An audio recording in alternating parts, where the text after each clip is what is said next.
All right, week 18 for our writing.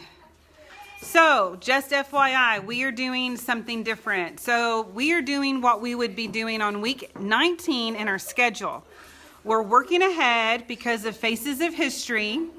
We want to get that done before we want to have it done by week 23.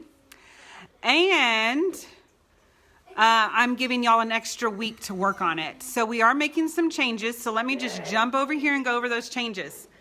So week 18, this week, we are doing, starting Unit 8, Formal Essay Models. We will be doing Lesson 24, Pompeii Part 3. There is vocab for this lesson.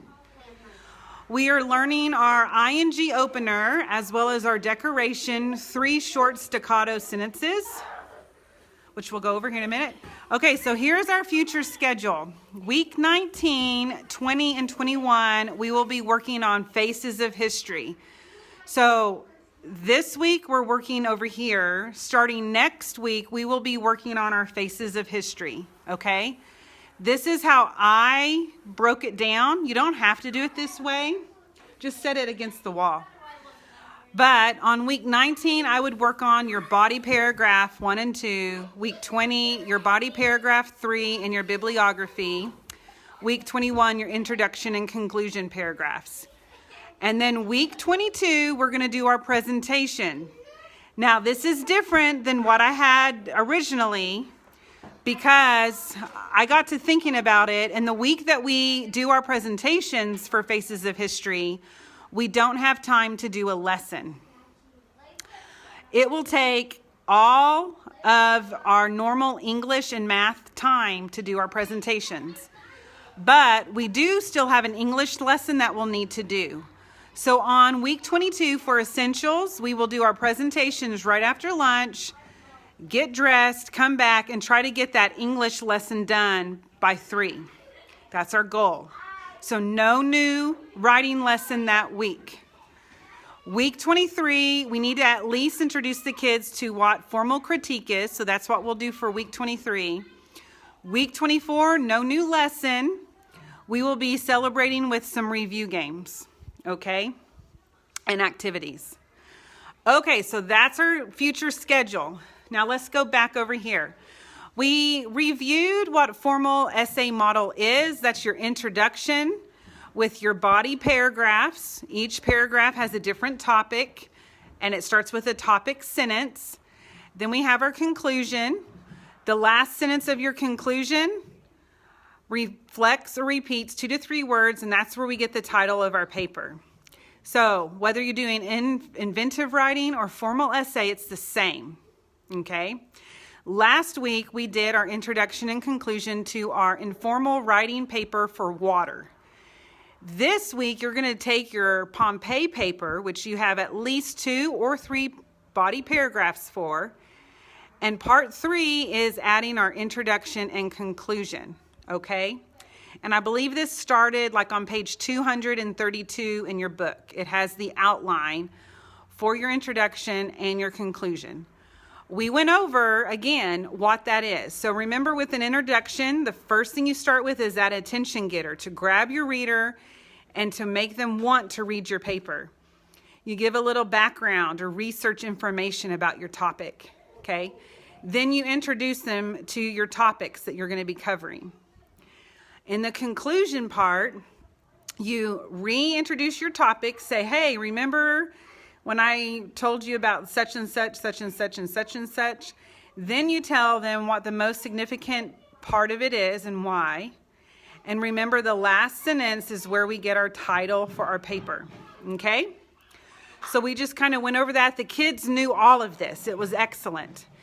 Okay. So here's where we went over some of the new stuff. So in your spiral on page 235, we're going over the ing opener. We kind of reviewed our openers here.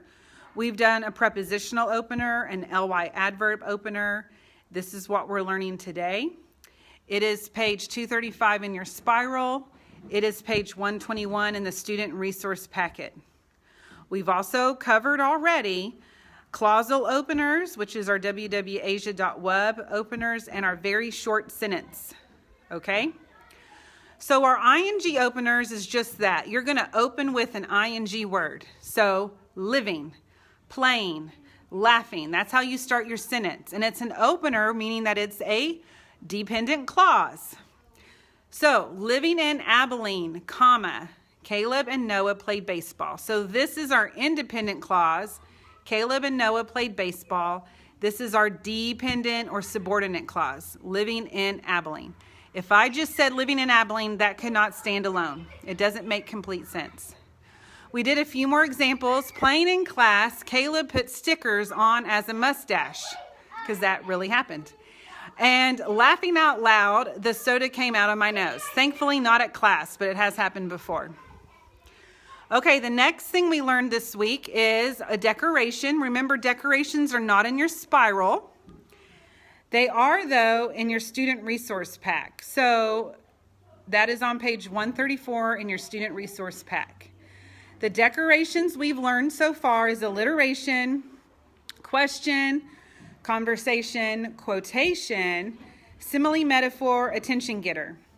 Now, you will see this as 3VSSS or just 3SSS. So what does this mean?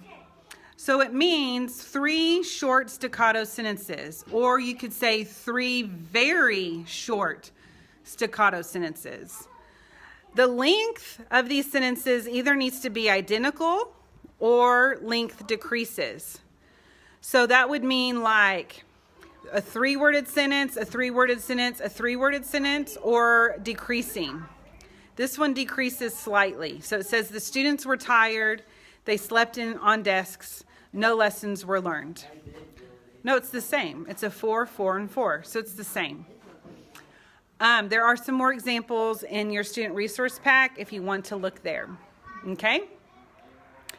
All right, so that's what we're working on this week. You're taking your Pompeii paper and you're writing your introduction and your conclusion. Next week, you can do one of 2 things. We've already read our Pompeii papers. So next week when you come to class, you can either read your Pompeii, introduction and conclusion, or you can read your water paper, because I think Abby and Ellie both did not get to read anything from their water paper. So if they want to do that next week, they can do that if they want. Or, like I said, you can do your Pompeii intro and conclusion, because we've already done the Pompeii paper. All right, there you are for writing. See y'all next week.